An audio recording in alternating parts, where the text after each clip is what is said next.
Si tienen la Biblia a mano. Si tienen Biblia, Evangelio de Juan, capítulo 3,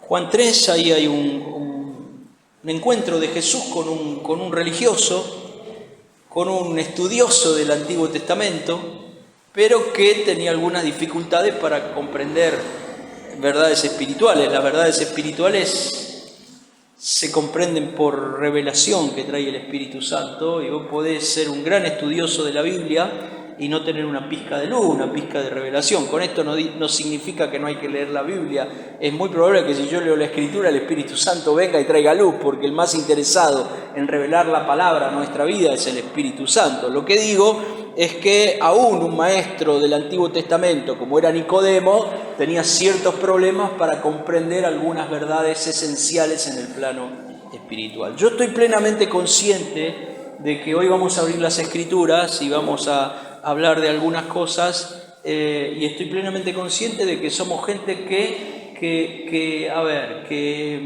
la vida no nos sonríe todo el tiempo, ¿verdad? A ninguno de nosotros. Gente que estamos trajinada por situaciones difíciles.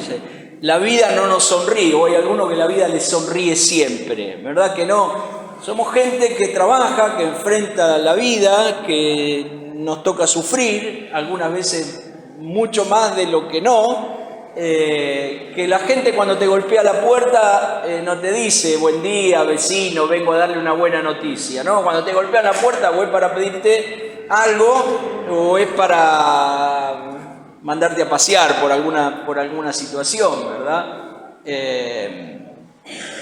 Somos gente que vive la realidad de la vida, que está inserta en una sociedad compleja. Hablábamos esta semana, nos habíamos juntado un rato con Daniel y con Marta y con Roxana, y hablamos de la sociedad está mal. Entonces no hay ciertos extractos que están peor que otros. Cada extracto de la sociedad está mal. ¿Por qué? Porque el problema es un problema del corazón del ser humano, donde el corazón del ser humano está lejos de Dios. La famosa grieta que tanto se habló es una realidad, una recontra grieta, no una grieta, ¿no? Que ha afectado todas las áreas de la sociedad. Vivimos en una sociedad totalmente erosionada, violenta. Uno lo puede ver todo el tiempo y ve las noticias y ve que la violencia por acá, la violencia por allá. Cualquier cosa es una buena oportunidad para agredir, para lastimar, para denigrar al otro. Vivimos en una sociedad que está fragmentada, en una sociedad materialista que pareciera ser que lo único que importa es lo económico. Y vieron, yo sé que uno necesita el dinero. Cuando vos vas a comprar, no vas y le decís, mire, yo soy cristiano, le canto una alabanza y me llevo el pan sin pagarlo. No, hay que pagarlo cuando vamos a cargar nafta o cuando enfrentamos situaciones todos los días. Vivimos en una sociedad materialista donde lo material se ha transformado en lo más importante, aún en muchos cristianos. En muchos cristianos que buscan lugares donde le digan que van a prosperar, Y yo creo en que Dios prospera, porque Dios prospera, Dios multiplica, Dios da. Pero el principio para la prosperidad es buscar primeramente el reino de Dios y su justicia, y todo lo demás vendrá por añadidura. No que Dios tiene que cumplir tu sueño. A ver, Dios no tiene que cumplir mi sueño. Yo tengo que cumplir la voluntad de Dios. Es otro evangelio. Otro evangelio, ¿o no? Dios no apareció para mí, yo para Él fui creado, para vivir para su gloria. Por lo tanto, no es Dios que tiene que cumplir mis sueños, tiene que cumplir mis proyectos. Yo tengo que encauzarme en la voluntad de Dios y yo tengo que cumplir, tengo que realizar la voluntad de Dios en mi vida, porque fuimos creados para su gloria. Pero vivimos en una sociedad materialista donde lo material se ha transformado en lo más importante. ¿verdad? Y ha cambiado tanto. Yo creo que los que somos un poco más grandes, nosotros teníamos consenso, podíamos esperar, trabajábamos toda una vida para comprar un terreno. Hoy se quiere todo ya, ahora, no importa de qué manera, yo lo quiero ahora, ya. ¿Sí? El obtener lo que uno quiere hoy y casi instantáneamente, sin importar de qué manera y qué forma. Por eso vemos una sociedad que está totalmente corrompida y vemos hombres y mujeres que con tal de acceder a lo que quieren ya, ahora, bueno, la famosa aplicación pedido ya dice mucho, ya, yo quiero ya, acá no me hablé de esperar un mes, ni hablar de años como antes, ¿verdad? Que esperamos años, trabajamos duro para comprar un terreno, para hacer la casa. Muchos de nosotros nos casamos con una casa sin terminar, ¿verdad? Nos casamos con una casa a media tinta. Yo no tenía ni vidrio en las ventanas que daban hacia afuera, así que estábamos todo el tiempo con las persianas bajas, no teníamos piso, y con el tiempo, con el esfuerzo, pero hoy vivimos en otra realidad, en otra sociedad, que perdió la capacidad de hacer consenso. Yo me acuerdo que antes se armaba una sociedad de fomento y se juntaban y se consensuaban. ¿Para qué? Y para traer el gas al barrio. ¿Se acuerdan de esto? Y vamos a ponernos de acuerdo, vamos a levantar firmas. Yo me acuerdo que mi viejo participó en juntar firmas para traer el asfalto al barrio, para traer el gas al barrio, y hacía un montón de cosas, había consenso, pero eso se perdió totalmente. Vivimos en una sociedad que vive a oscuras, que parece que viviera dentro de una caja, ¿sí? Que niega constantemente que tiene un pasado que es un pasado que es doloroso, que no quiere hablar la sociedad de un pasado que es doloroso, que tiene un pasado, porque toda persona tiene un pasado, ¿verdad? Yo, si quieren, otro día les cuento de mi pasado y tenemos para hacer dulce de leche de mi pasado y de la misericordia del Señor de mi vida, ¿verdad? Yo no nací en una burbuja, en un convento. Dios salió a mi encuentro y como un pecador empedernido me trajo con misericordia, me trajo al arrepentimiento, pero todos tenemos un pasado, ¿verdad? Y la gente tiene un pasado que no quiere hablar, que oculta, que no le interesa poder ponerlo en luz, no tiene ninguna posibilidad de ver el futuro. Por eso el ya, el hoy hay que ser feliz de cualquier manera. Lo importante es lo que dice el eslogan: vos tenés que ser feliz. No importa con quién te vas, con quién tenés intimidad, no importa, tenés que ser feliz. Y si a vos te hace feliz, métele para adelante, ¿de qué problema hay? Si total lo que te hace feliz te lo aprueban en el Congreso en cualquier momento, ¿verdad? Te hace feliz, metele. Y querés percibirte de una manera y sos feliz, percibiste de esa manera. Y si querés acoyuntarte con no sé con quién y sos feliz, metele para adelante. Esta es la sociedad que vivimos, que no tiene ninguna perspectiva de futuro, que no tiene ninguna perspectiva en cuanto a Dios, no tiene, y que tiene sus relaciones, tanto para la derecha y para la izquierda, totalmente rotas, ¿verdad? Ni hablar de la familia. Y ahora que viene Navidad, no, ni intentemos juntarnos. Algunos dicen, no, Navidad déjamela pasar solo, no quiero saber nada ni de mi suegra, ni de mi suegro, ni de mi cuñado. Una hipocresía, una falsedad, la sociedad en la cual estamos insertos.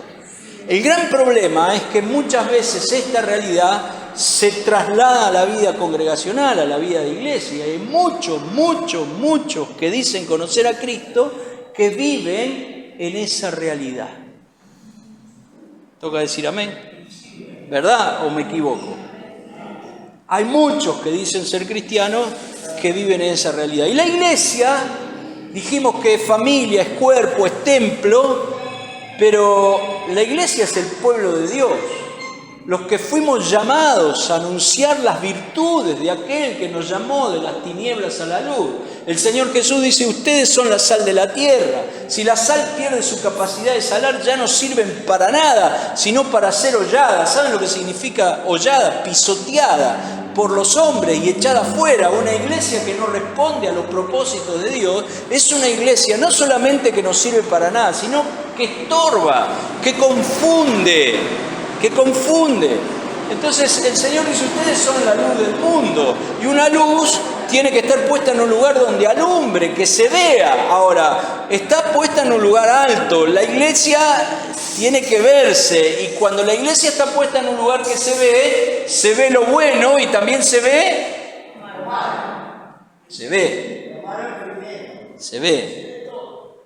A ver, ¿quién es la iglesia? ¿Estamos de acuerdo en esto? No estamos hablando del conjunto. Lo que ven, te ven a vos, me ven a mí, te ven a cada uno de nosotros. Ven, si está en un lugar para alumbrar, ven lo bueno y ven lo malo. Y el Señor le dio cierta autoridad al mundo para que juzgue a la iglesia por lo que ve. Y se abrió una gran brecha entre lo que nosotros una gran brecha entre lo que nosotros sabemos y lo que nosotros vivimos. Y tiene que cerrarse esa gran brecha, es tiempo de que se cierre esa gran brecha para que nosotros podamos vivir a la altura de lo que sabemos, a la altura de lo que predicamos y a la altura de lo que metimos adentro. ¿Se entiende? Pero pasa que muchas veces, como cuerpo de Cristo, como iglesia, como hombres y mujeres del Señor, también vivimos como el mundo. Y vivimos como si estuviéramos dentro de una caja.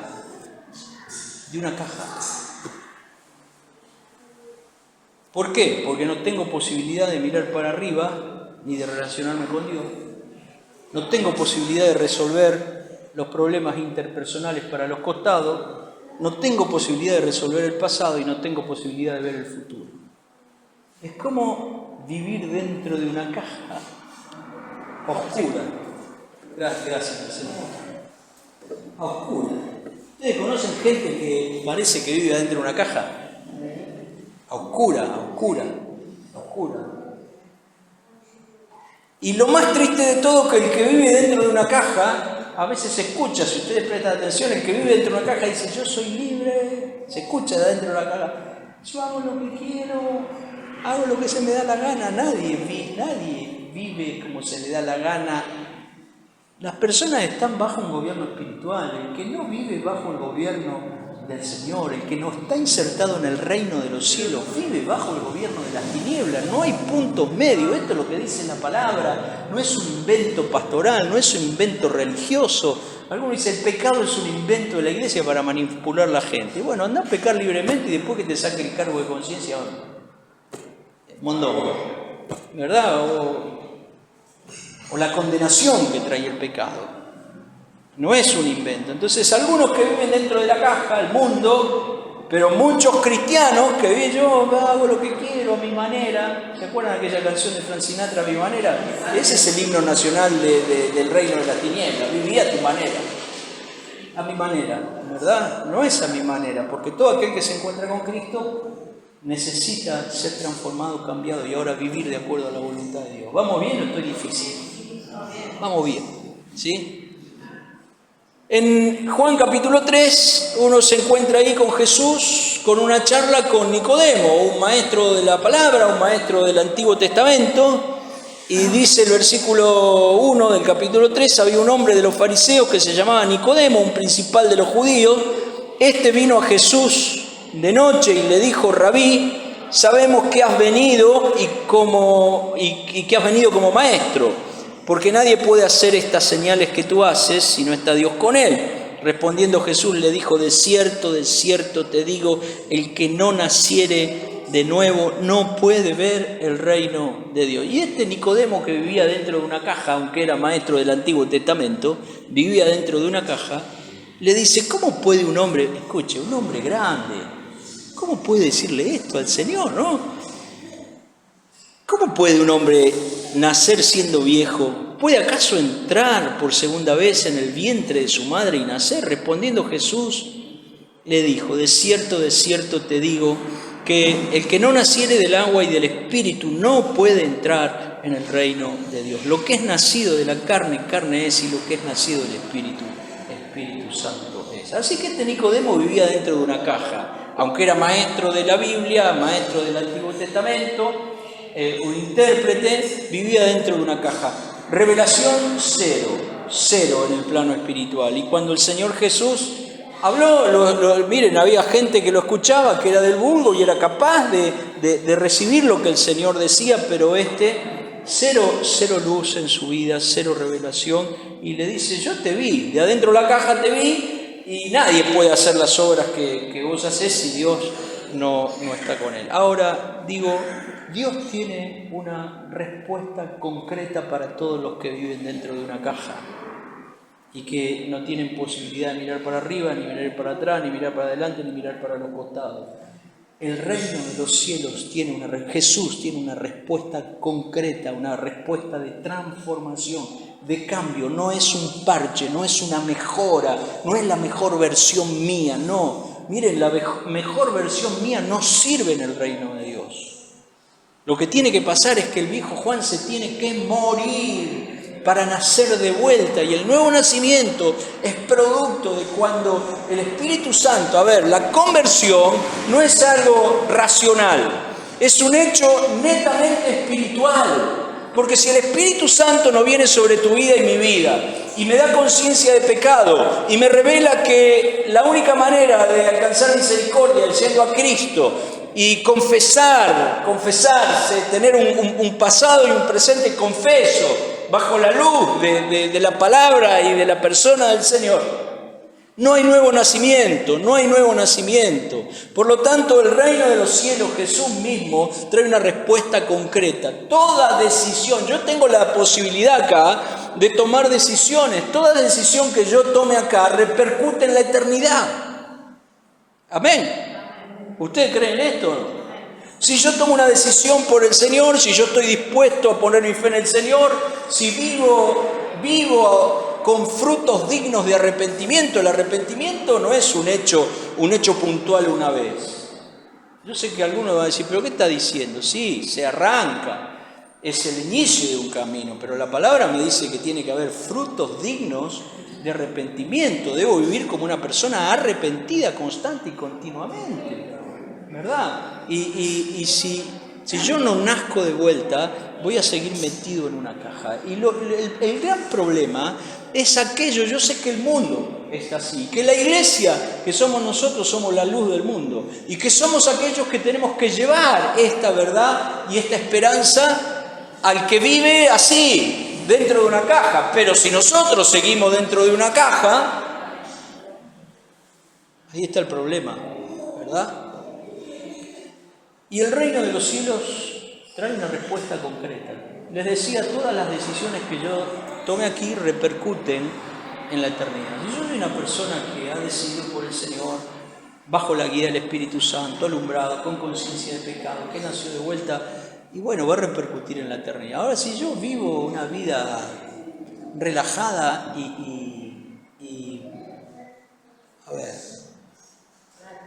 un cristianismo confesional. ¿Qué es un cristianismo confesional? Con la boca digo una cosa, pero vivo otra realidad, ¿verdad? O sea, el diablo es feliz con un cristianismo confesional.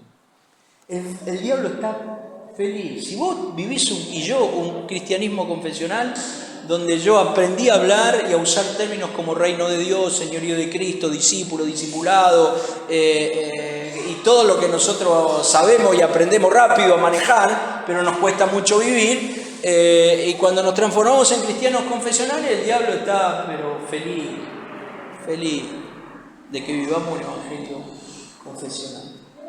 Vivimos dentro de una casa. Si vivimos un evangelio confesional, estamos dentro de una casa. Todo aquel que experimenta el nuevo nacimiento, cuando Cristo viene a nuestra vida, nos da la posibilidad de romper la frontera, la parte de atrás de la caja. De atrás de la caja. Y les decía, todos nosotros tenemos un pasado. Y un pasado que duele. Y un pasado que nos cuesta poner en luz.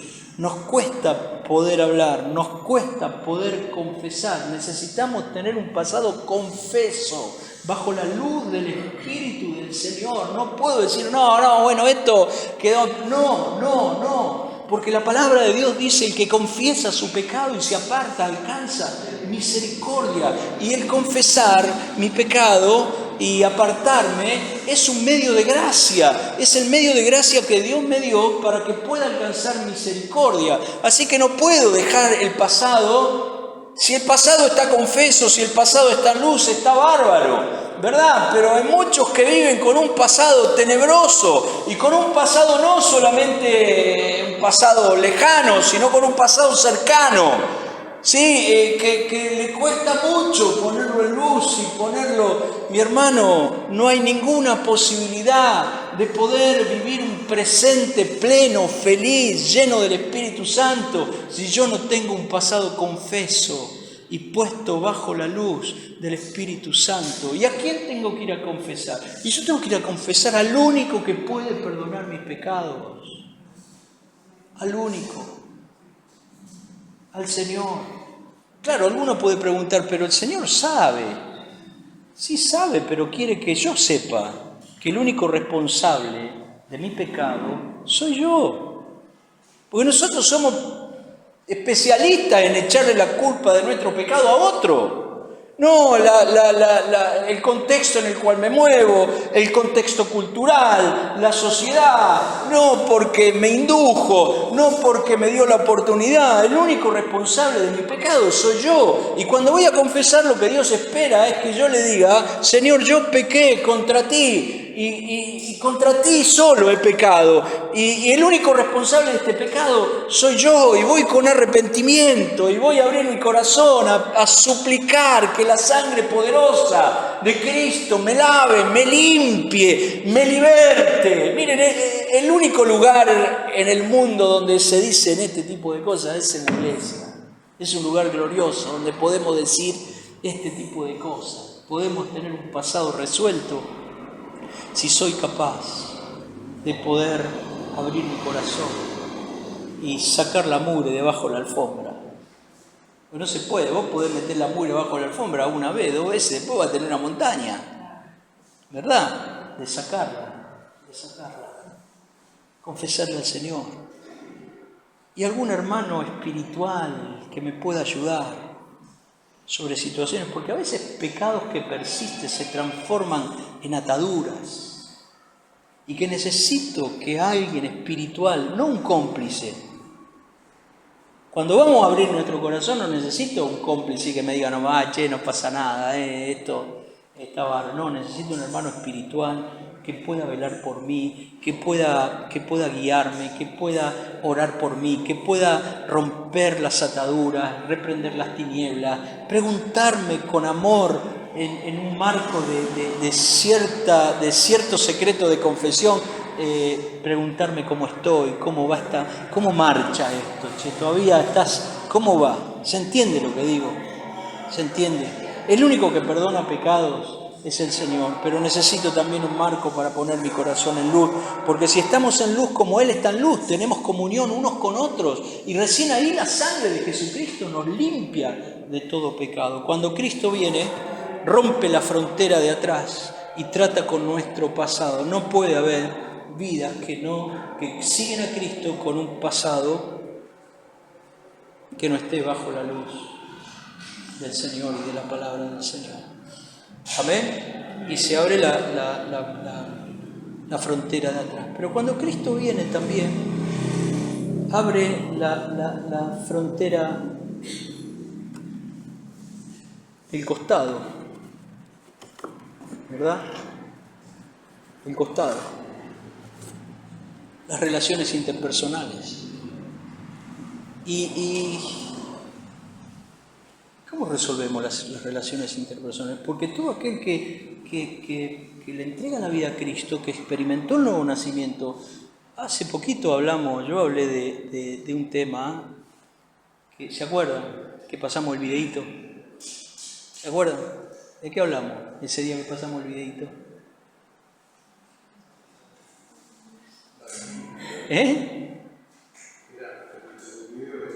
de la orquesta, y hablamos de cómo hacer que una familia, una congregación, una orquesta en este caso simbólicamente, funcione 30, 40, 50 años sin que haya lío, ¿verdad? Que la única manera era, de la misma manera como yo fui perdonado, ahora tengo que... ¿Se acuerdan que usamos el pasaje de aquel que le debía 10.000 talentos y el Señor le perdonó una deuda imperdonable? Pero luego agarra a aquel que le debía 100 denarios y el Señor dice, te perdoné una deuda terrible y vos no perdonás a que te debe 3 meses de sueldo y lo echó a la cárcel. Así hará el Señor con vosotros si no perdonáis a todos vuestros hermanos todas sus ofensas de todo corazón. ¿Se acuerdan? Entonces, sobre la base de que fui perdonado, porque dijimos que tenemos amnesias temporales, somos capaces de recibir toda la misericordia de Dios, pero a la hora de otorgar misericordia a otro, ahí tenemos un problema. Tenemos un problema. Y si Dios me perdonó una deuda incalculable, me perdonó una deuda impagable, y yo a la hora de perdonar al otro empiezo con me debe, y lo que me debe, y lo que es justo. Pero mirá si el Señor hubiese hecho eso con nosotros. No lo hizo, ¿verdad?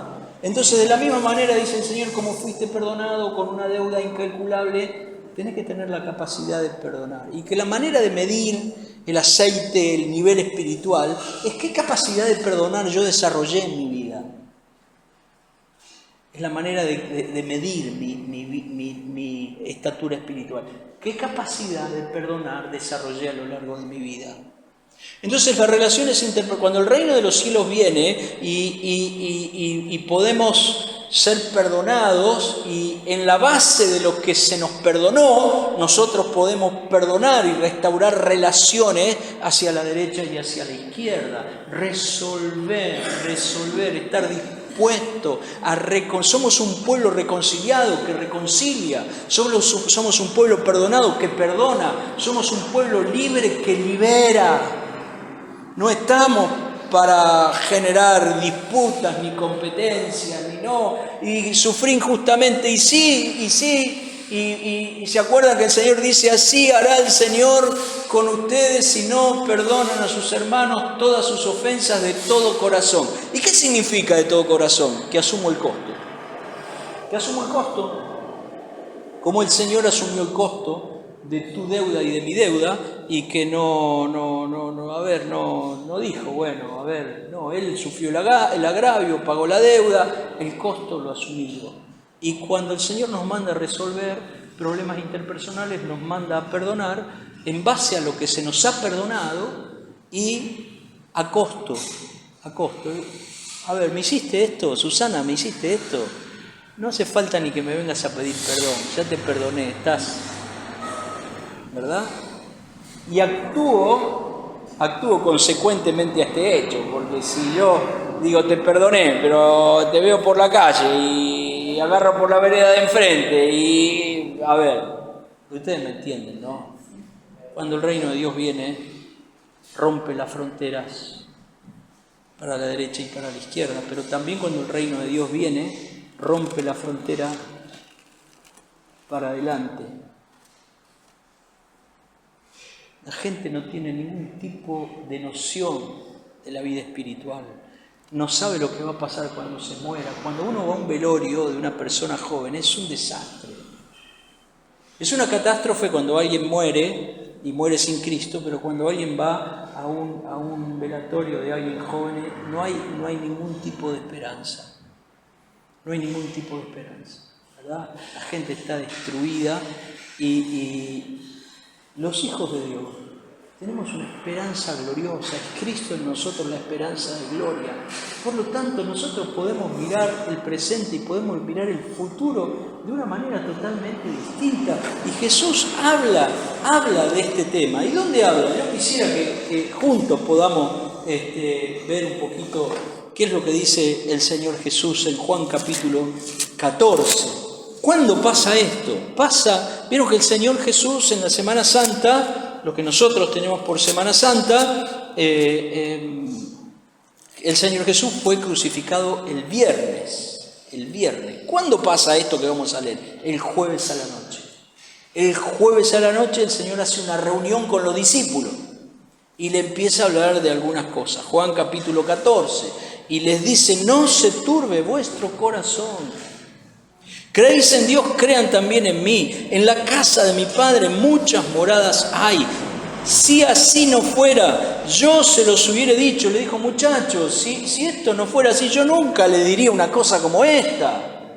Si ustedes creen en Dios, crean en mí. Si esto no fuera así, yo no se los diría bajo ningún punto de vista. En la casa de mi Padre muchas moradas hay, y yo me voy a preparar un lugar para ustedes, para donde yo estoy, ustedes puedan estar también. Y si me fuere y os preparare lugar, vendré otra vez y os tomaré a mí mismo, para que donde yo estoy, vosotros también estén.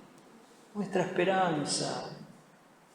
Qué tremendo, qué bueno. ¿Qué es esto? Saber que el día que cierre los ojos aquí, los voy a abrir en Cristo. Y el apóstol Pablo tenía plena conciencia de esto, por eso dejó registrado en la Escritura: para mí el vivir es Cristo y el morir es ganancia. Me voy, muchachos, si me quedo es para contribuir en la obra del Señor. Pero me conviene irme, porque es ganancia, y voy a estar con Él eternamente, y voy a poder mirar cara a cara a aquel que dio su vida por mí. Mi hermano, el paso de los años que van generando arrugas acá, y hoy hay toda una industria de la estética. A mí me gusta, yo no estoy hablando en contra de esto. Yo me pongo perfume, me pongo crema. Le estoy confesando algo, ¿verdad? Pero cada arruga indica que cada vez falta menos. ¿Para qué? Para encontrarme cara a cara con aquel que me amó eternamente y fue capaz de dejar la gloria para venir al pesebre y dar su vida en la cruz y cargar sobre sí mismo todos mis pecados y todas mis maldades, y resucitar al tercer día, para que donde Él está, yo también esté. La única seguridad que tenemos, mi hermano, es que nos vamos a ir de este mundo, y todo lo que haga acá va a repercutir en la eternidad. Por lo tanto, empecemos a hacer tesoros en los cielos, empecemos a mirar con ojos espirituales y empecemos a definir nuestra vida aquí, a vivir para la gloria de Dios y a dejarnos de niñeces y de chiquiteces. Mi hermano, a ver, el tema de yo tengo que ser feliz hoy acá. La otra vez estaba compartiendo algo en un retiro el sábado pasado y me trajo una palabra el Señor. Y la palabra era: no estamos para pasar la vida acá. Y bueno, hago la plancha, trato de pasarla lo mejor que pueda, vivo lo mejor que pueda. Total, en algún momento. No, mi hermano, fuiste llamado con propósito. Con propósito fuiste llamado, fuiste salvado con propósito. La sangre de Cristo fue derramada a favor tuyo y a favor mía para dejarnos en este mundo con propósito. Y si no fuera así, la Biblia vendría con una 45 para que el día que me convierta me pegue un tiro y me vaya a la presencia del Señor. Y no es así, que cuando el Señor nos deja acá, nos deja con propósito. Y cada uno de nosotros tendrá que cumplir el propósito para el cual el Señor nos ha llamado. El único propósito de que Cristo sea formado en nosotros y cumplir su voluntad. También ser sal, ser luz en este mundo. Por lo tanto, aquel que conoce al Señor tiene la muralla del frente también liberada. Tenemos esperanza. Tenemos esperanza. La Biblia habla de esto, y si el Señor no viene antes, cualquiera de nosotros mañana a la mañana puede despertar en la presencia del Señor. ¿O no es así? Pero el que vive en el Señor tiene esperanza. Y no solamente el Señor rompe la frontera de atrás, la de adelante, la del costado, sino quita la tapa también de arriba, donde podemos tener una relación con Él. Amándole. Amén. Nadie podía ni siquiera nombrar a Dios, y mucho menos acercarse en la antigüedad. El sacerdote entraba una vez sola al lugar santísimo una vez por año a ofrecer sacrificio con una soguita en el pie, porque si entraba de una manera medio cachivache quedaba consumido. Dios nos transformó en templos de su Espíritu. El Espíritu de Cristo vino a habitar en tu vida y en mi vida. Y nos dio un camino nuevo y vivo para ir al Padre. Jesús es el camino, no es yo les voy a mostrar un camino. No, yo soy el camino, que está en Cristo, está en el camino. Yo soy el camino, yo soy la verdad, la vida. Es el camino nuevo y vivo, el que fue abierto a través de su carne y de su sangre para que nosotros tengamos acceso. Mi hermano, nosotros no tenemos acceso al trono de Dios porque hay alguna virtud, porque hay algún mérito, porque somos buenos, porque somos mejores. No. Dios Padre te mira y me mira a través del sacrificio de Cristo. Amén. No hay virtud. Es Cristo en nosotros. Es Cristo en nosotros. Y la tapa de arriba se rompe también para que podamos tener una relación intensa, amorosa, genuina con Dios. No una religión, sino una vida con el único Dios vivo y verdadero. Amén. No vamos a vivir más dentro de la caja. Amén. ¿Cómo vamos? 2 minutos, 3 minutos más para terminar. Romanos capítulo 15.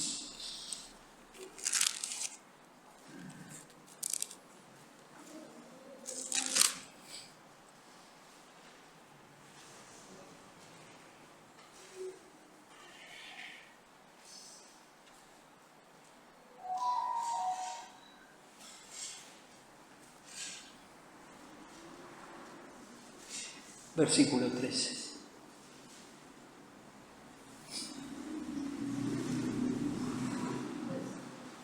¿Lo tienen? El Dios de esperanza, el Dios que me sacó y te sacó de la caja, que es el Dios de la esperanza. Amén. El Dios de esperanza os llene de todo gozo y paz. El Dios de esperanza os llene de todo gozo y paz. Digo algo más para terminar.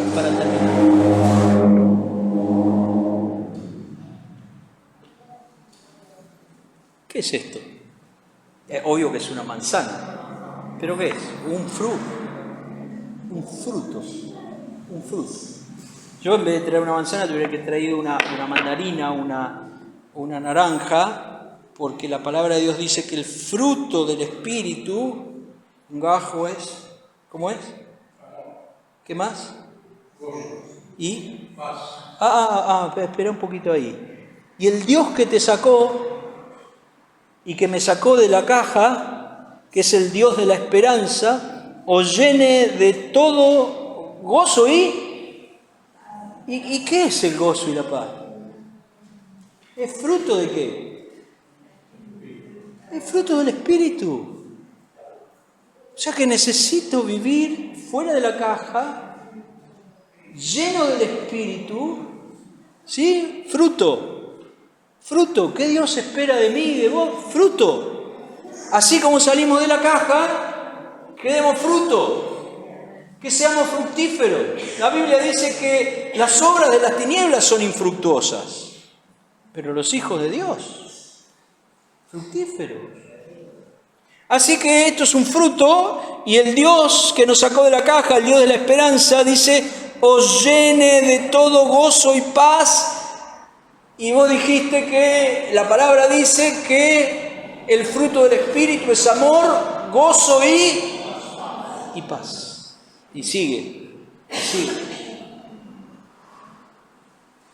En el creer, dice acá. En el creer. O sea que si persistimos creyendo, persistimos afirmados en la fe, persistimos en seguir confiando, descansando en las manos del Señor. Y no retrocedemos, sino que avanzamos en la fe. Y nuestra fe crece en el creer, para que abundéis en esperanza por el poder del Espíritu Santo. Termino diciendo esto. ¿Cómo hacemos para que este fruto se multiplique? ¿Cómo hacemos? Miren. ¿Cómo me lo voy a comer esta manzana? Porque alguien me dijo, muy sabio, que el páncreas el único momento que descansa es cuando comemos manzana. Sí, uno aprende. Así que cuando comes manzana tu páncreas descansa. ¿Qué hay acá? Acá en el medio. Semilla. Y la única manera de que el fruto se multiplique es poniendo semilla. Semilla. Y esa semilla está en tu vida y en mi vida. Y tiene que manifestarse porque para esto el Señor nos sacó de la caja, ¿verdad? Pero el desafío ¿cuál es? Que esta semilla que está en tu vida, la palabra dice que tenemos la simiente de Cristo, la semilla está puesta en la vida de Cristo, tiene que expresarse a través de mi vida y de tu vida y ser puesta en la vida de otros. Y esto no lo hacen los ángeles, los serafines y los querubines. Cuando Cornelio tenía que conocer al Señor, el Señor mandó a buscar a Pedro, el Espíritu Santo habló a Pedro, le reveló, le trajo una palabra de ciencia y lo llevó a la casa de Cornelio para que la semilla sea puesta ahí y ellos pudieran conocer al Señor, sean bautizados con el Espíritu Santo. Pero el portador de esta semilla sos vos y soy yo, que salimos de esta caja. Y es nuestra responsabilidad, mi hermano, esto, que el Dios de esperanza, el que nos sacó de la caja, nos llene por su Espíritu de gozo y de paz en el creer constante, avanzando en la fe, y que abundemos en esperanza en el poder del Espíritu Santo. Y esta semilla que el mundo no tiene y que vivimos en un mundo que está como el que describimos, totalmente desesperanzado, roto, quebrado, deshecho, sin Dios, sin Cristo, sin esperanza, como ovejas que no tienen pastor. Así miró el Señor las multitudes. Y nuestra responsabilidad, esta semilla de este fruto, de esta paz, de este gozo, de esta esperanza que está en tu vida y que está en mi vida, sea puesta en la vida del otro. Esto es vivir con propósito. No necesitas comprarte el libro de Rick Warren. Si querés, léelo. Entender esto es el Evangelio. Amén. Bueno, que Dios nos conceda gracia. Yo después, para mi provecho, me voy a comer esta manzana y para beneficio de mi páncreas me la voy a comer. Espero no haber sido